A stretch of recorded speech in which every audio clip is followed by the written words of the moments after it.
The date is August 2nd, 2026. Welcome back, everyone, to another episode of the Figure Four Podcast. My name is Doug. Man, it's been 4 months almost since we did a show. I love summer vacation, but we miss doing this too. Just a quick episode. This one's going to be about SummerSlam Night 2. I didn't get a chance to watch Night 1. Donald didn't really get a chance either, so we didn't want to ruin it for ourselves. So we're going to cover the matches for Night 2, give our predictions. We throw in a few things back and forth that's happened that kind of caught our attention since WrestleMania. I still can't believe it's been that long since we did a show. But nonetheless, we are back. Hope you guys enjoy the show. This is Night 2 for SummerSlam. Before we get to the SummerSlam stuff, we haven't done a show since WrestleMania. And it's been way too long.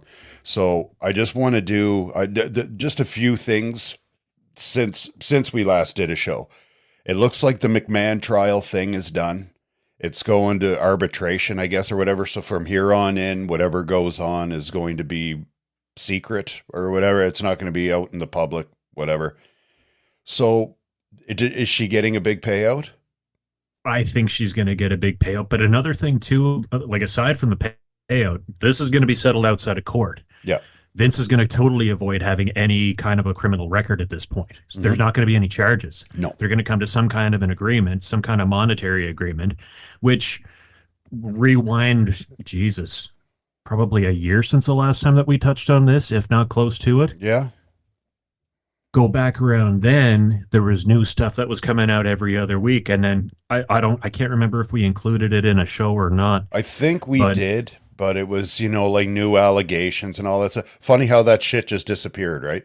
It went away, and then all of a sudden, what was it, like a week or two ago, all of a sudden it comes out that Janelle Grant and Vince McMahon are going to settle this outside of the courtroom. And I'm like, there it is. It was never, she didn't mind being shit on when she was getting paid. Then the money stopped, and now it's a big fucking issue. So this has been about money the whole time. I felt bad for her at first. She was a grown fucking woman that made a decision. She pimped herself out. Sorry, that's how I feel. Enjoy your big payout. That's all I want to say about that. So what the fuck, dude? I mean, Sami Zayn finally gets... When that fucking guy, he's cursed like Seth Rollins. He wins the title and it's gone as quick as he gets it. I always said that he had to go heel if he was going to become a world heavyweight champion. Yeah. But he only went like half heel. Maybe that's why he had it for 9 days. I don't know. But that poor fucking guy, it's almost getting comical now. Like, I don't know. He's got, the poor guy's got to do something. WWE has to do something with him. It's almost as bad as Drew McIntyre. He gets a belt and it's gone. Well, I mean, okay. So Sammy wins the title. He beats Cody. And I'm like, all right. Interesting. Let's see what direction that they go in, because he had some pretty good matches as the United States champion as well as the Intercontinental champion. Not bad. Not bad. Not bad. I wouldn't consider them headlining matches, but they were good. And I'm like, all right, so they're finally gonna give him the stick and let him run with it. And then, like, what was it? 9 days? 14 days? 9 days. 9 days. Punk comes out of nowhere, who's been on the shelf pretty much since Mania. Yep. Out of literally the clouds, and he gets a title shot. Yeah. WTF? Like, what direction are they going in here? Yeah, like, that whole thing with Gunther and Cody, and Cody can't go. So instead of, I mean, even Gunther is kind of on the back burner now as far as the championship goes. Yeah. And all of a sudden, Punk is back. Now, don't get me wrong. Like, I think, like, since he won the title, I don't think he's doing a horrible job. Now, I haven't seen last night's WrestleMania. Or SummerSlam. We're not going to touch on that because I don't want to ruin it for myself. We're just doing tonight's SummerSlam matches, which would be night 2. And I don't know what happened in the match last night. I assume him and Sammy, or that match for the World Heavyweight Champion, for the WWE Championship was last night. And then Roman will close the show tonight is what I assume. But I don't think up until this point he's done bad, but it hasn't been outstanding. Not that he's had the title a long time so far. Yeah. But I think he's wearing it well. But the whole thing, like I said, with Cody getting hurt and Gunther's kind of on the back burner, and then, like you said, Punk comes back after being out since WrestleMania and gets a heavyweight championship match, goes on, wins the heavyweight championship. Sammy's had it 9 days. I love the promo that he cut in the back, by the way, too. I don't know if you saw that when he lost. Yes, I saw that when he lost the title. But yeah, I don't understand the storylines. It's like they're jumping back and forth and they can't make a decision. But and not saying that Punk is doing a bad job. I think the belt looks pretty good on him, but I don't understand the storylines. That whole thing just seemed weird to me as to why they would take the title off of Sammy that quickly. I mean, I get it. It was a definite shock value. I didn't expect it. Yeah. Until I saw it was going to be CM Punk getting the World Heavyweight Championship title shot, and then I was like, okay, well, they're taking it off him. I think if Cody or Gunther had come instead of Punk, I think Sammy would have retained. Yep. I don't think they would have took it off him so quickly, but yeah, I don't know. It just doesn't make sense to me. The storylines the last while, man, like Tara and I were talking about this last night. And again, I'm not going to, like, we watched some of it last night, and kind of like you, I got to go back and watch the rest of it today, but before tonight's events happen. But like when we were sitting down watching, like it wasn't necessarily about the matches that we were watching, but like just in general, like I go back to Friday night, I go back to like last Monday night, and I'm like, wait, like some story angles, you can tell what trajectory that they're going on, or trajectory, but other ones, it's just like, let's do this and just see if it sticks. Yeah. Throw it against the wall. Yeah. Yeah. I don't know. I don't know. I mean, we're not the writers. We're not part of creative. But at the same time, like as fans, like I'm like, okay, you got to start making it make sense to the fans, because if not, you can't get by on just thinking, well, we're the WWE. People are going to watch anyway. Yeah. You got to give them something to watch. That being said, and I just wrote a note down here. What is going on with the Vision and Paul Heyman now? I don't get this. That's a good question. Like he's there, like the odd time he is there, he's like, why am I even here? You know, like it's like he doesn't want to be a part of them at all. I don't know. I don't get it. We'll see. That'll be interesting to see what happens down the road. Yeah. The bloodline. This, we'll call it this faction of the bloodline. I think it's going to get bigger.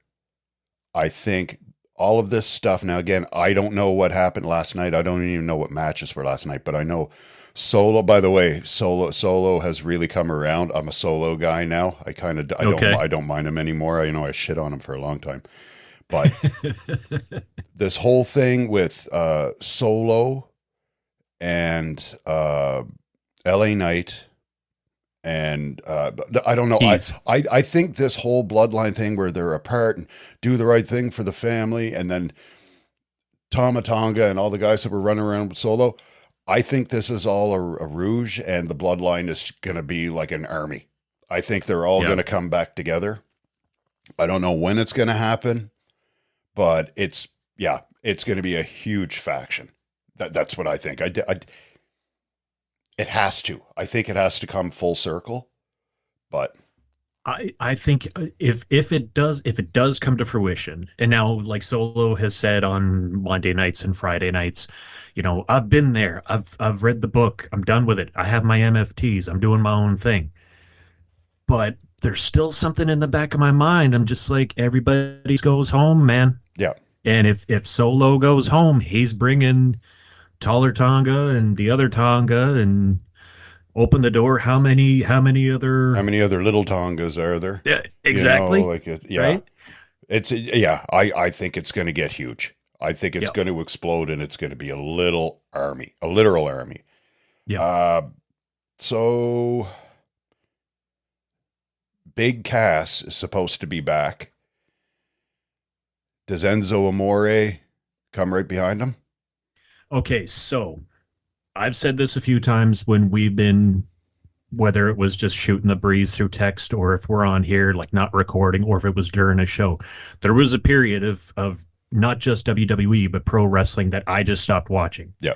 So I was going to ask you, number one, who the heck is Big Cass? Because I don't remember him. So him and Enzo probably came in during that period. They probably did. That I wasn't watching. Because I keep on seeing that, he's going to be coming back on August the 3rd, which is a Monday night. Yeah, Monday. And I'm like, okay, who's this big bugger? Because when they were first showing like the silhouettes of him, I'm like, are they bringing back Karrion Kross? And then I'm like, wait a second, that's not Karrion Kross. Yeah, Cass never was that big. Right. He was always a big guy, but he never looked like that when him and Enzo ran around. Okay. But when he went to AEW, yeah, he got really jacked up. Cass, see, him and Enzo came out and they had really strong New York, Brooklyn accents. Okay. And Enzo will come out and introduce himself and blah, blah, blah, do his shtick.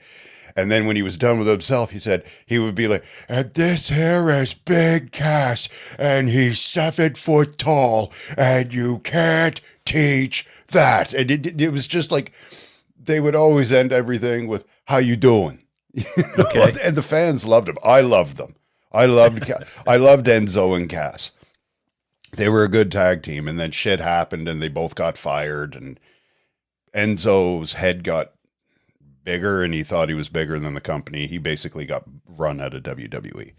Cass, I don't remember why he was let go, but it's been a while since he's been around because he was in AEW for a year or two. So would this have been like when they got the axe? Would Vince still have been in charge, or was Triple H running the show? Vince was still in charge. So, and on Vince, when this whole money thing is settled, and it's done in civil court or wherever they do it, does he come back and have some kind of role in WWE? I check online. There's a lot of fans screaming for it.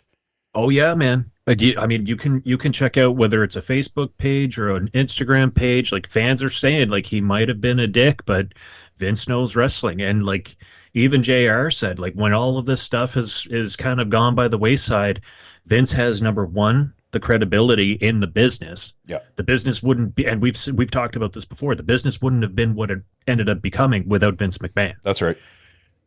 Number two, he's got money. Number three, he knows people that he can get to invest. So whether or not he comes back into the WWE or ends up taking over the reins, or if he starts his own other promotion, Vince is not done with pro wrestling. He's not. He's really not. Okay, so you have a list of the matches for tonight. I don't have it. They don't have to be in order. Let's do a quick rundown in our predictions. So you take it away. Give me the first match. All right. The first one that I got here, and I'm actually looking forward to this match just for the comedic value of it. We've got a singles match. It's Danhausen versus Dominic Mysterio. Human money's on a pole match. Oh my God. What the fuck? Human money's on a pole. Listen, I saw them and they just announced that like last week. Yeah. I remember WCW. They had a Judy Bagwell on a pole match. Buff Bagwell's mom. I remember them having a Viagra on a pole match. Yes.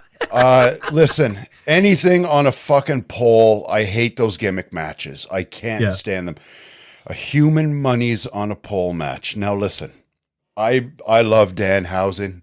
He makes me laugh all the time. I hope he's there when we go to see, because we're sitting ringside, and I would love to see Danhausen. Yeah, ringside, but a fucking human money's on a pole match. It's going to be, I know I'm going to laugh my ass off. Clara is going to laugh her ass off. And you know what? Good on Dominic. I hope Dominic really sells this, because I love Dominic Mysterio too. It is Dominic, right? It is Dom, yeah. I want to enjoy this match, but when they first announced it, I was like, Jesus Christ, are you kidding me? Are you kidding me? Well, you know what? It's better than a commercial. Yeah. But I hope I just sit there and howl. Now, it's a human money's on a pole match. Who do you think is going to win this? It's obvious. Oh my God, the human monies. Like, of course, Danhausen is going to win this match. I wouldn't want, like, not to say that Dom isn't a serious wrestler, but I wouldn't want to see, like, oh, Jesus. I wouldn't want to see, like, I wouldn't want to see a serious demeanor wrestler against Danhausen in this match. I think Dom and just like Dom's persona in this match, I think it's going to work well. I think it's going to be a good match. Yeah, I hope so. I hope so. All right. We're not going to spend any more time on the poll. Fuck no. So the next one that I got circled here is the men's United States Championship. We got Trick Williams and Baron Corbin. I'm really happy to see Baron Corbin back. I actually liked Baron Corbin. I thought he was a great big bugger. I even liked him when he was Constable Corbin or whatever it was. He was kind of like in charge of Monday Night Raw or something. But I always liked Baron Corbin. He spent a lot of times on the indies. He kept going. He worked hard. I like Trick Williams. I really like Trick Williams. You've talked his praise for a long time. But I think that it's time to, okay, you're young. You've only been in WWE a short time. You're U.S. champion. You've walked around with the belt for a while. Yep. Now we're going to take it off you and see how you do without it. I think it's meant to be almost like a shock, but Baron Corbin is such a big bugger. I think Baron Corbin goes over. I think Baron Corbin wins the U.S. championship. And now let's see how Trick does without that belt. Good point. I mean, they've done this in the past. Look at Damian Priest. They pushed Damian Priest to the moon. Oh, yeah. And then all of a sudden, after he lost the championship, it's like he kind of fizzled out a little bit, and now he's with Truth and stuff. But, it's... And I like Priest too, but I think Trick Williams is better even than Damian Priest. He'll be a bigger... I don't want to compare him to The Rock because he's nowhere near what The Rock was, but he has that potential. He's got that. He's got that charisma. But yeah, I say Corbin's going over. Now let's see how Williams does without that championship. Like we put you on top here. Now let's bring you back to earth and see how you do. See if he hits the ground running. Couldn't agree more. Now, I've been looking, like, I don't read the dirt sheets, but I do read people's comments about, like if there's a surprise coming back into the business or into whether it's WWE, AEW, whatever it is, Corbin coming back and automatically gets a title shot. Do you see Corbin fitting in there as the person to get that shot, or is there anyone else who's on the current roster that should have been in that spot, or was like, should this have been Corbin? Right now, say in that mid-card range. Yeah. No, I think that's the right call, giving Baron Corbin that shot. If anyone, I mean, if they wanted to put someone that was kind of deserving, put Braun Breaker in there, but Braun Breaker has to be with the Vision right now because Logan Paul's still hurt. Yep. And he's got to have the tag titles with Austin Theory. If the situation was different, I think like someone like Braun Breaker. But if not Braun Breaker, no, Baron Corbin definitely needs to be in there because I think the mid-carders still have a lot to prove. There's no one there to really put in that title shot. Someone had mentioned, like I saw this discussion on Facebook in a wrestling group, and like it was literally this discussion. It was, should Corbin have been the guy to step in for a title shot this early? He hasn't done anything since he's back to earn a title shot. And like someone posed the question, well then, if not Corbin, who? Exactly. And they were like, well, let's see Mello. We've done Mello. No, we've been there. He's another guy that's kind of on the back burner right now. Exactly. So rather than rehash old names, okay, let's throw in a surprise. They throw in Corbin, and you know what, man? He looks fucking good. Yeah. He's got that chip. He's got that. He's the same as when he left. Yep. I think they got it right. I personally, I think they got it right. Like I said, there's no one else in that mid-card area Yep. right now that is deserving of that. So next on the docket, we're going for the undisputed WWE Championship #1 contenders match. We got Finn versus Sammy. Who do you like in this? I would love to see Finn, but Sammy's still in that main event championship picture. Right. Sammy's kind of becoming what, or Finn is starting to become what Sammy was. I want a championship. I want a championship. I was the first Universal champion, which he was till he blew out his shoulder. But it's going to be, I'm looking forward to it. Listen, I got to say this about Finn. I love Finn Balor. Please stop using that stupid sling blade. That just looks absolutely, it's like the suicide dive through the ropes outside into the barricade. It's not hurting anyone. No. Everyone can see this. I just had to get that off my chest because it's stupid. But I think Sammy has to win this, and I'm going to go with Sammy just because I don't think Finn is in that main event picture yet. I'd love to see him in the main event picture, but I just don't think he's quite there yet. They have too much left to do with Sammy. There's still a bit they can do. Right. Finn, I think, will always, for the present future, be on the back burner, but right now he's not there. I'm going Sammy. I think you're right. You make a lot of good points with Sammy. I think if Finn is going to put himself into the main event picture, it would take a match like this, like where he's going to get an automatic shot at someone, whether it's Punk or, I mean, he's not going to get a shot against Roman because Roman basically handpicks who he's going to fight once every 4 months. And don't even get me started on that. But acknowledge him.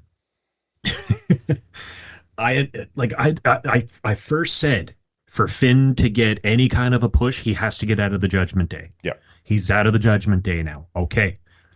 What does he need to do to put him to set himself up where he's going to have a run here? He's going to have a run there.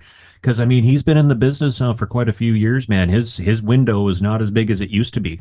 Yeah. It's not as wide open. He's getting up there. He's getting up there. He's taking bumps.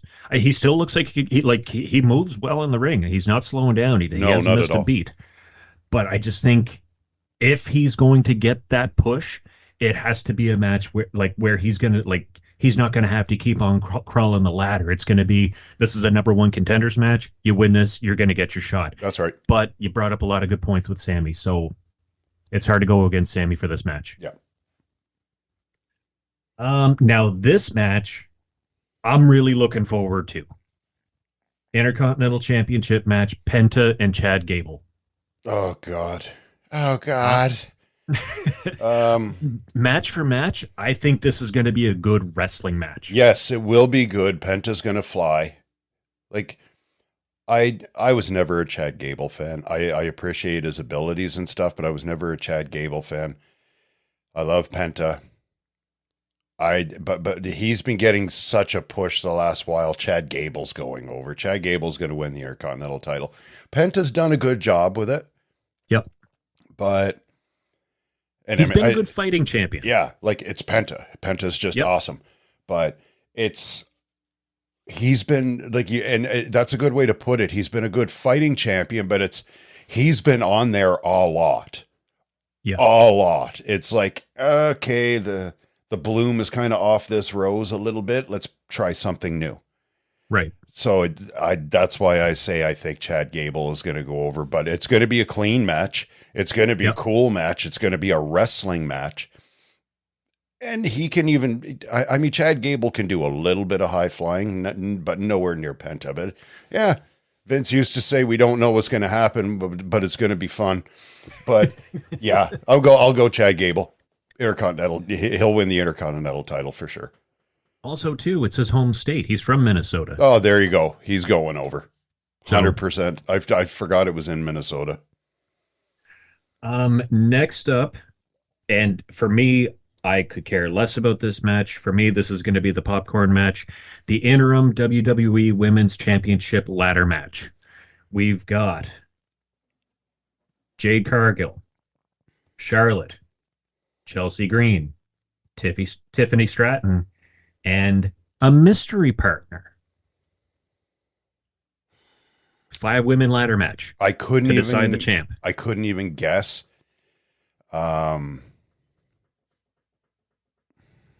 It wouldn't surprise me if one of the fucking Bellas winds up in it. Clara is really looking forward to this because she's pissed off that Rhea was basically stripped of the championship. Right. So Clara's looking forward to this. Clara's thing is anyone but Jade. She doesn't care who takes the championship as long as it's Jade. Literally anyone but Jade. Give it to the cleaning lady. Anyone but Jade. Give it to a crackhead whore on the alcoholic out on the street. Anyone but Jade. Yeah. I think the big issue with Jade is that she's been shoved down our throats so much since she first came to WWE. She's not good. she's just not good. I'm sorry. She looks really like $1 million. She looks like $1 million, but she's not good. Like I look at the lineup that we know. Tiffany's not winning this match. I think Tiffy is where she needs to be right now. Yeah. Jade, we've been down this road before. Yeah, we know how that story ends. She's going to lose a wig again. Charlotte. I mean, she might have one more in her. Charlotte's always there. Charlotte's always in the talk. And Chelsea. Fuck. It's. And I'll say this, and I will continue to say this. I want to see the Chelsea Green that fought Penta. Yeah. On the indie scene. If that Chelsea would show up, I'd never talk bad about Chelsea Green because that was unbelievable. Now, I know she's had a few major injuries, like broken bones and stuff in her career, but goddamn, girl, you want to get over in WWE? Bring back her from Penta. Yeah. You have no choice but to get over. She took bumps in that match, man. Holy crap against Penta. But then and then a mystery opponent, I don't know. As of now, until I see the mystery opponent, I'll go Charlotte for now. So Nia's not in this picture. Nia is not in this match. Okay. As of right now. If Nia was in it, I would say Nia's winning it. But if Nia's not in it, for now, I'll go with Charlotte until I see who the mystery opponent is. So my guesses for the mystery opponent, right off the hop, because she hasn't been doing anything the last little while, my first thought was Becky. Right. Like, okay, they're going to bring her back. She's been dormant. Could be Becky. I thought Nia, because her and Lash really haven't been doing a whole lot together, at least from what I can tell. Give Nia another shot. Think back to just a little over a year ago. Who stepped away and relinquished her heavyweight championship or the women's world title? Oh, that's right. Feel the glow. Naomi. Feel the glow. Naomi. It could very well be her. She's probably due back now. Well, no, not really. Because, like you're pregnant for 9 months and then you want to spend at least a year home with the child. Yeah. So, yeah, possibly though. Possibly. So those are my 3 picks for the mystery guest. We'll see. We'll see. And rounding out night 2, the World Heavyweight Championship, we've got Roman Reigns and Seth freaking Rollins. I can't wait for this. I am waiting for Dean Ambrose to come back. Yes. At any time. Now this is coming from a guy that hasn't. I keep saying I'm going to start watching AEW again. And every time I say that, I keep forgetting about it and life happens.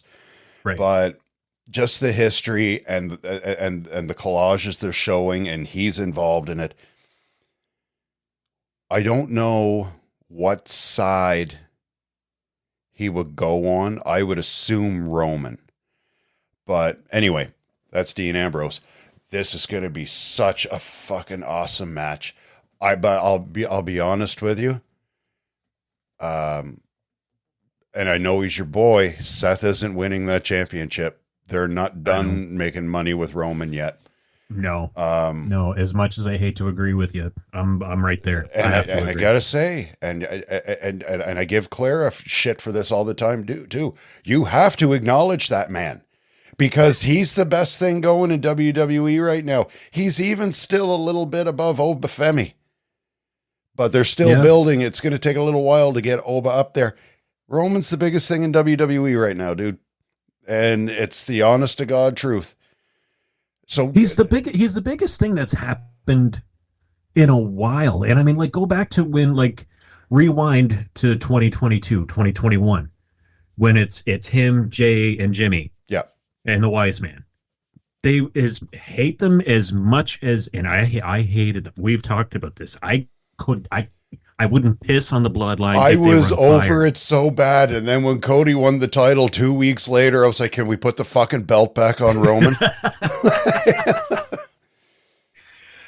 and I mean, I'm not, that's a total different rabbit hole that we could go down. But like, when you look at dollars and cents, I mean, Roman is still right there, man. He's pulling in merch sales. Like I love the new Bloodline T-shirts. By the way, when we go on the 22nd, if they got them there, I'm getting one. Oh, you have to. I've seen them, and I will admit that they're nice. But like when you compare, and it's like apples and oranges. But when you compare what Roman is doing right now in terms of marketing and stuff like that, he doesn't have a name as big as Hulk Hogan. But it's almost in the same. They're in the same. He's still. I mean, John Cena did the John Cena thing for 20 plus years, right?